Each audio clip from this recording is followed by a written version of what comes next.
മുറിയുടെ പ്രശ്നവും പറഞ്ഞ് എല്ലാവരും ഓരോന്നൊക്കെ പറയുമ്പം രേവതി പറയുന്നുണ്ടല്ലോ, എന്റെ സച്ചിയേട്ടൻ തന്നെ ആ മുറി പണിയെന്നും പറഞ്ഞ് അവൾ ശബ്ദം ചെയ്യാണ്. അത് കേൾക്കുമ്പം ശ്രുതി കുറെ കളിയാക്കുന്നുണ്ട്. പറ്റുന്ന കാര്യത്തിനെ പറ്റി പറഞ്ഞാൽ പോരെ രേവതി, ഒരു മാല മേടിക്കുന്ന പോലെ അത്ര നിസ്സാരമൊന്നും അല്ല മുകളിലൊരു റൂം പണിയുന്നത് എന്ന് പറയുന്നുണ്ട്.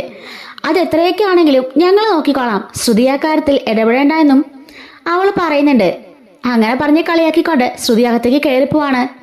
ഈ സമയം സച്ചി ചോദിക്കാണ്, എന്റെ പൊന്നു രേവതി, നീ എന്ത് പണിയാ കാണിച്ചത്? അവൾ പറഞ്ഞത് ശരിയാ, ബാക്കി നമ്മൾ എവിടെ നിന്ന് ഉണ്ടാക്കാനാ? റൂമെന്ന് പറഞ്ഞാലേ 4-5 ലക്ഷം രൂപയെങ്കിലും വേണ്ടേ? അത് എവിടെ നിന്ന് ഉണ്ടാക്കാനാ എന്ന് ചോദിക്കുന്നുണ്ട്. അതെ, നമ്മൾ എങ്ങനെയെങ്കിലും ഉണ്ടാക്കി സച്ചിയേട്ടാ, ഇവരെയൊക്കെ മുമ്പില് നമ്മൾ നാണം കിടാൻ പാടില്ല. നമ്മുടെ അച്ഛൻ്റെയും മുമ്പില് നമ്മൾ നാണം കിടാൻ പാടില്ല. അച്ഛൻ നമ്മളെ ഏൽപ്പിച്ചിരിക്കുന്ന ഒരു ജോലിയുണ്ട്, അത് നമ്മൾ കൃത്യമായി ചെയ്യണം. എന്തായാലും അതിനുള്ള പ്രതിഫലം കിട്ടുമെന്ന് എനിക്ക് ഉറപ്പാണ് എന്നും രേവതി പറയുന്നുണ്ട്. എനിക്കറിഞ്ഞൂടാ, നീ ഇങ്ങനെ ഓരോ ശബ്ദങ്ങൾ ചെയ്യും, അതിൽ പെട്ടുപോകുന്നതേ ഞാനാ.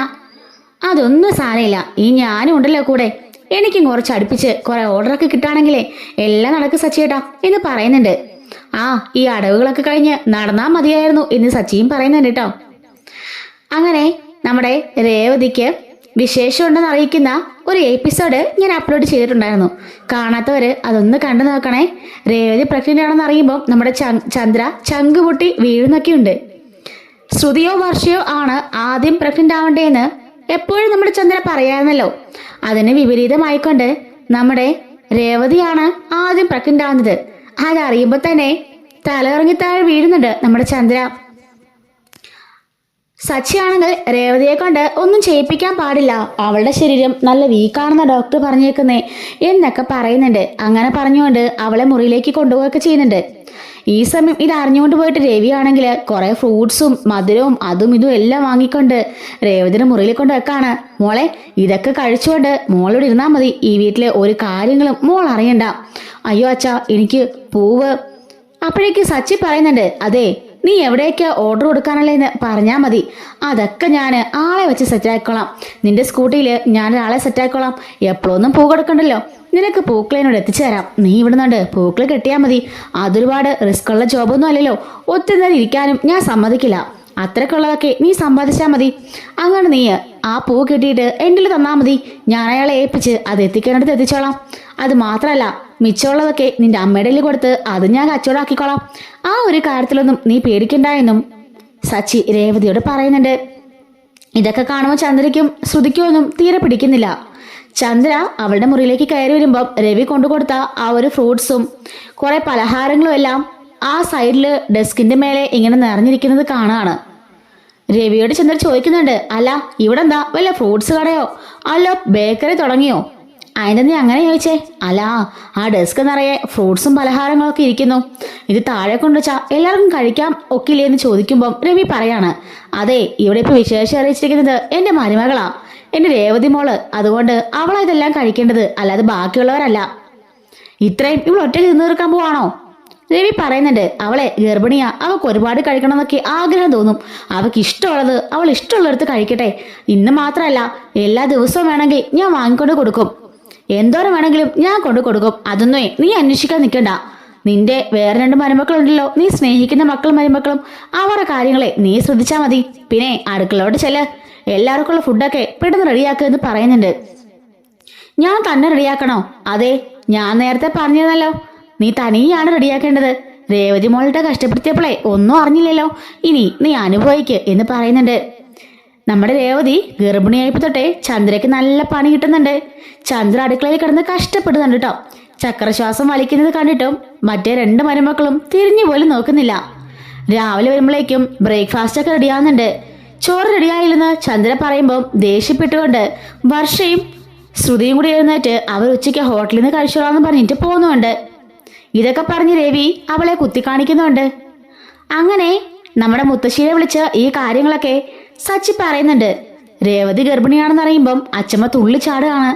അങ്ങനെ അച്ഛമ്മ അവിടുന്ന് കുറെ പലഹാരവും ചക്കയും മാങ്ങയും അങ്ങനെ ഒരു ലോഡ് സാധനങ്ങളുമായിട്ട് നേരെ രേവതിയെ കാണാനായിട്ട് ഇങ്ങോട്ടേക്ക് വരുന്നുണ്ട്. കഥക തുറന്ന അച്ഛമ്മേനെ കാണുന്ന ചന്ദ്രമതിയാണെങ്കിലോ വീണ്ടും ഷോക്കാവാണ്. തനിക്ക് ഒന്നാമതേ പണി കിട്ടിയിരിക്കുകയാണ്. ദാ വന്നിരിക്കുന്നു അച്ഛമ്മ. അച്ഛമ്മ വന്നാ പിന്നെ പറയണ്ടല്ലോ, ചന്ദ്രമതി കേട്ടിന്റെ പണിയാണല്ലോ. അയ്യോ, അമ്മ എന്താ ഇവിടെ വന്നതെന്ന് ചോദിക്കുമ്പം പിന്നെ ഞാൻ എങ്ങോട്ട് പോകണം? എന്റെ മകന്റെ വീടല്ലേ ഇത്, അപ്പൊ ഞാൻ ഇങ്ങോട്ടേക്ക് വരണ്ടേ എന്ന് ചോദിക്കാണ്. അവള് മനസ്സിൽ പറയുന്നുണ്ട്, നിങ്ങളുടെ മകന്റെ അല്ല, എന്റെ അച്ഛൻ എനിക്കെന്ന വീടാ എന്തൊക്കെ മനസ്സിൽ പറയുന്നുണ്ടെങ്കിലും പുറത്തേക്കുള്ള വായിന്ന് വരില്ല കേട്ടോ. എന്താടി അങ്ങോട്ട് മാറി നിൽക്ക്, ഞാൻ എന്റെ രേവതി മോളെ കാണാൻ വന്നതാ എന്നും പറഞ്ഞിട്ട് അകത്തേക്ക് കയറി ചെല്ലുന്നുണ്ട്. ഈ സമയത്ത് അച്ഛമ്മയുടെ സഹായിയും കൂടെ ഉണ്ട് കേട്ടോ. അയാള് കുറെ സാധനങ്ങളൊക്കെ ചുമന്നാണ് കയറിപ്പോന്നത്. ചന്ദ്ര ചോദിക്കാണ്, ഇതെന്താ ഈ സാധനങ്ങളൊക്കെ ചോദിക്കുമ്പോ ഇതേ അവിടെ ഉണ്ടായ വിശേഷപ്പെട്ട വാഴക്കൊലകളൊക്കെയാ. ഒരു വളവും ഒരു വിഷമരുന്നും ചേർക്കാത്ത നല്ല ജൈവവളം ഇട്ടുണ്ടാക്കിയ ചക്കയും മാങ്ങയും അതുപോലെ കുറെ ഏത്തക്കായും പല വിധത്തിലുള്ള പഴങ്ങളും എല്ലാം ഉണ്ട്. ഇഷ്ടം പോലെയുണ്ട്. 2-3 മാസത്തേനെ രേവതി കുഞ്ഞിന് കഴിക്കാനുള്ളതുണ്ട് എന്ന് പറയുമ്പം ചന്ദ്ര ചോദിക്കാണ്, അതെന്താ ഇവിടെ രേവതി മാത്രമേ ഇതൊക്കെ കഴിക്കുള്ളൂ?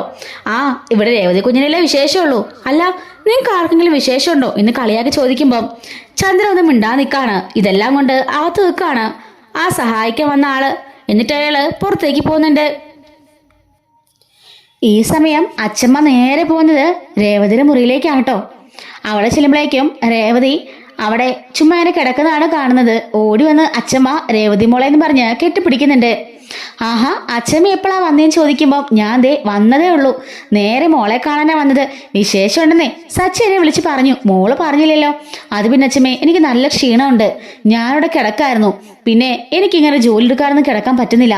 അമ്മയുടെ ഓരോ കുത്തുവാക്കുകളൊക്കെ കേൾക്കുമ്പോൾ ഇവിടെ നിന്ന് എഴുതിയിട്ട് വീട്ടിലോട്ട് പോകാനാ തോന്നേ. ഞാനെങ്കിൽ എൻ്റെ വീട്ടിലോട്ട് പോകാന്ന് പറഞ്ഞിട്ടും സച്ചിനെ കേൾക്കുന്നില്ലെന്ന് പറയുന്നുണ്ട്. അതിന്റെ ആവശ്യമൊന്നുമില്ല, മോളുടെ ഭർത്താവിന്റെ വീടായത്, അപ്പൊ മോള് നിൽക്കേണ്ടത് ഇവിടെ തന്നെയാ. ചന്ദ്ര കിടന്ന് എന്തെങ്കിലും പറഞ്ഞോട്ടെ, മോളെ ഒന്നും കാര്യാക്കണ്ട. പിന്നെ ഈ അച്ഛമ്മയുണ്ട് 1-2 ആഴ്ച ഇവിടെ, അതുകൊണ്ട് മോക്ക് ഒരു ബുദ്ധിമുട്ടും ഒരു പ്രശ്നങ്ങളും ഒരു കുറവും ഉണ്ടാവില്ല. ചന്ദ്രയുടെ കാര്യമേ ഞാൻ ഏറ്റു പറയാണ്. ഇതെല്ലാം വെളിയിൽ നിന്ന് ഒളിഞ്ഞ് കേൾക്കാണ് ചന്ദ്ര. ഈശ്വര, 2 ആഴ്ചയോ, അതിനുള്ളിൽ എന്റെ പുകയും കട്ടയും പടമൊക്കെ മടങ്ങുമല്ലോ എന്നവൾ ആലോചിക്കുന്നുണ്ട്. ചന്ദ്രേ, ചായ ആയില്ലേന്ന് ചോദിക്കുമ്പം അയ്യോ അമ്മേ ഇപ്പൊ തന്നെ തരാമെന്ന് പറഞ്ഞുകൊണ്ട് പെട്ടെന്ന് വാതിക്കേന്ന് ചന്ദ്ര പറയുന്നുണ്ട്. പണി കിട്ടിയല്ലോ എന്ന് പറഞ്ഞ് ചന്ദ്ര താഴേക്ക് ഓടുകയാണ്. രേവതി ചോദിക്കാണ്, അമ്മ ഇവിടെ നിപ്പുണ്ടായിരുന്നോ? എനിക്കറിയാം നമ്മളിന്ന് സംസാരിക്കുന്ന അറിയാൻ വേണ്ടി അവള് വാതിക്ക് തന്നെ കാണൂന്ന്, അതാ ഞാൻ പെട്ടെന്ന് വിളിച്ചേ.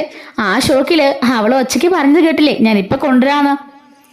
അങ്ങനെ പറഞ്ഞിട്ട് അച്ഛമ്മ പറയാണ്, അല്ല ഫസ്റ്റ് സ്കാനിങ് ഒക്കെ കഴിഞ്ഞോ?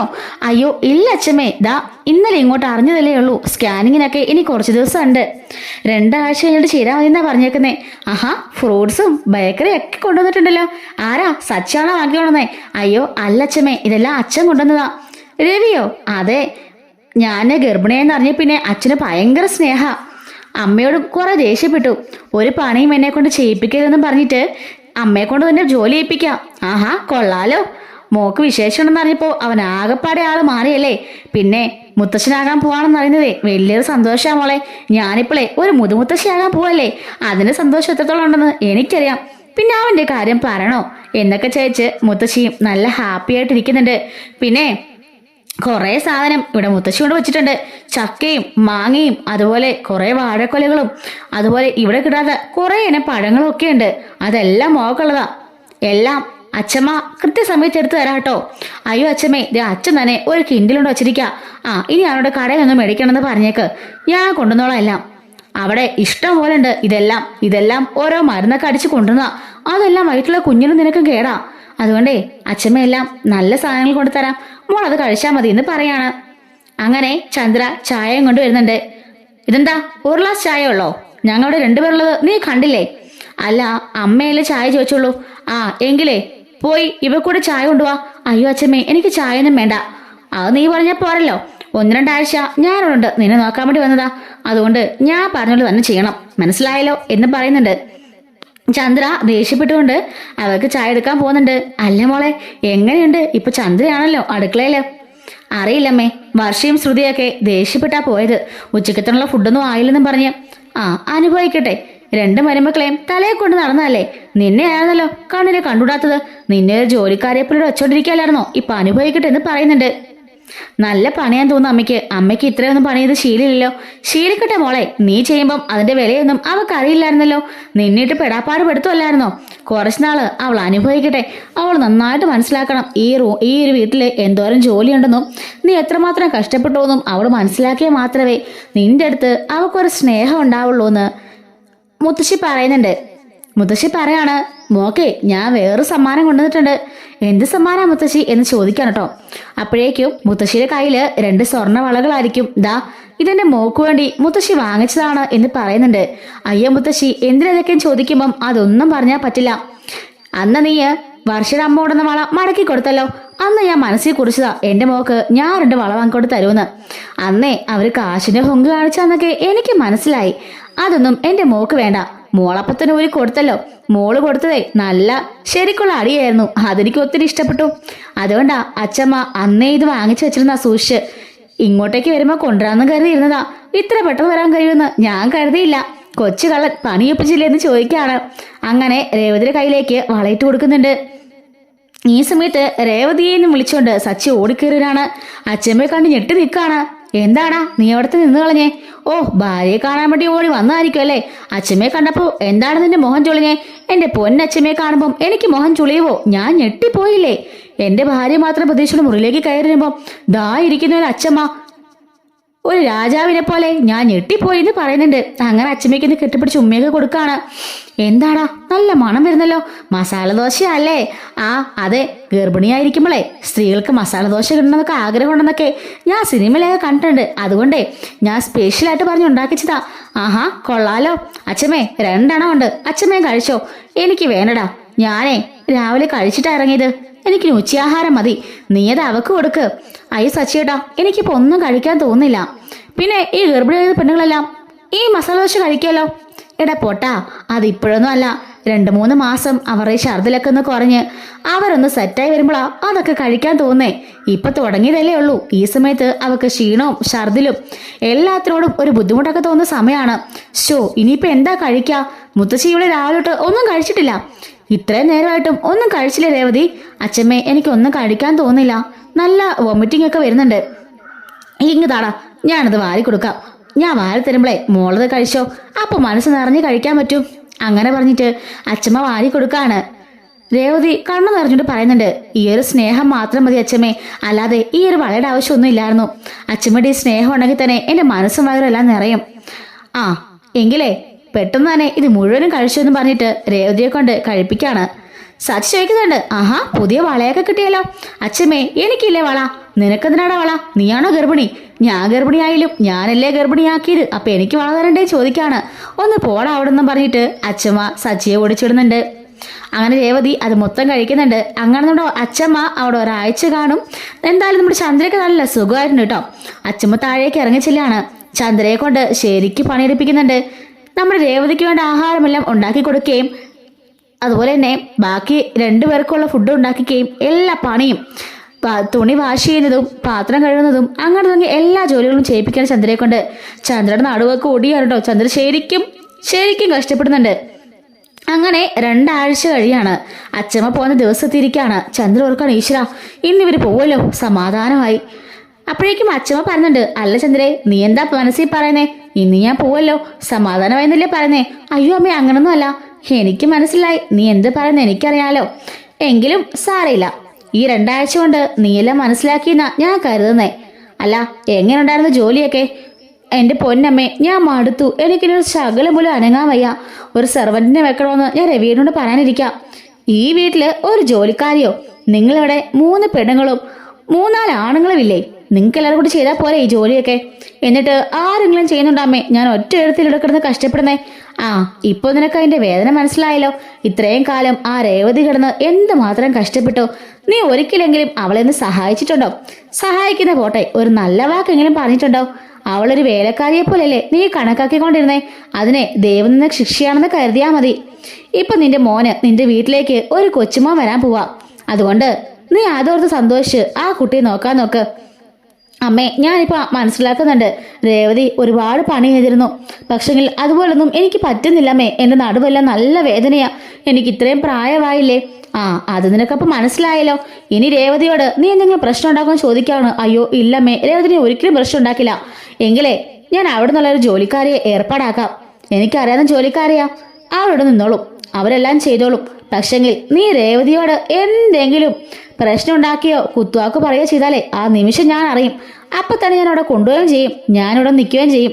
ഞാനിവിടെ നിന്നുള്ള അവസ്ഥ നിനക്കറിയാലോ. അയ്യോ അറിയാമേ, ഞാൻ ഒന്നും പറയില്ല.